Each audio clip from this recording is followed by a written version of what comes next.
She lowered the Times and said, "Lazy type, the policeman, you need help."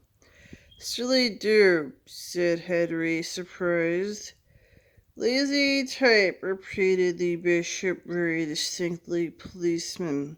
"So you find us lacking in energy, sir," said Henry. "You need help, just think.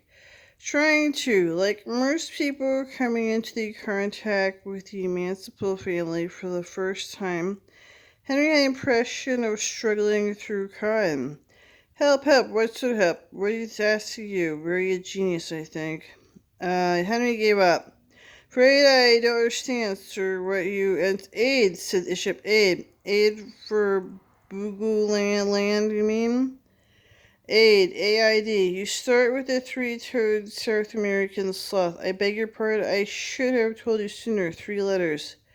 "I thought you said 3 toes. That's a sloth, a lazy type. AI. "What? AI, the three-toed South American sloth. Don't you know him? A most useful little fellow. Don't know what the compliers would do without him. At least DD means a penny. A penny is a copper. A copper is a policeman. AID, aid, means help. That's what you need. Ingenious, isn't it?" The bishop thrust his copy, the Times, under the Henry's nose. It was quoted as a display of crossword puzzle to advantage. 40 down. "Most ingenious," Henry agreed. "Of course," said the bishop coyly. "Not everybody with a crossword brain. It's a knack." It was clear that he was trying to find the most charitable explanation for Henry's obtuseness. "I don't get much chance to do them at home. When I stay in George, I have been time on my hands." "Are you making a long stay at Craigswell, sir?" Henry asked. "Heavens, no, just a few days." The bishop laughed again. Poor young fellow, must have been a bit of an ordeal.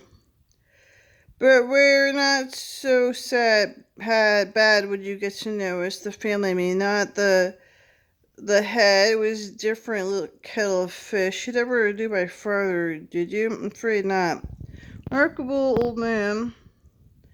"Most remarkable. What you would call a character. Between you and me, came a little eccentric in his later years, though his brain remained crystal clear.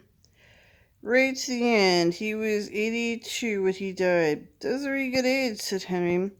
"Good age," echoed the bishop, astonished. "My dear sir, in our family a man is considered younger until he's 90. Look at Aunt Dora, the head sister. You'll be meeting her in a minute. 93 is bright as a bride." No, the head would have lived for another 20 years at least had there been allowed to run her course." "Thought you knew." "Knew what?" "He was killed in a car smash." "Not his fault. Of course, the other driver was to blame." "You mean your father was driving his age?" "Certainly. I've always thought," said Henry, "it's rather risky to go to driving after 70.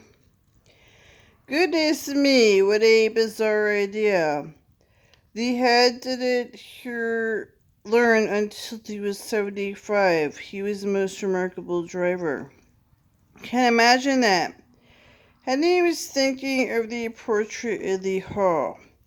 He was fault behind the wheel is the reluctance to keep to the left. He considered it dangerous to drive too close to the curb.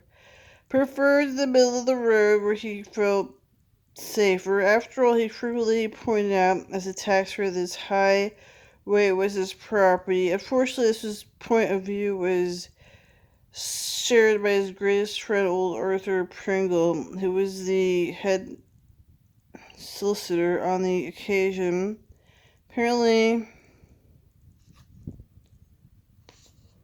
their two cars were approaching each other at some speed, traveling opposite directions.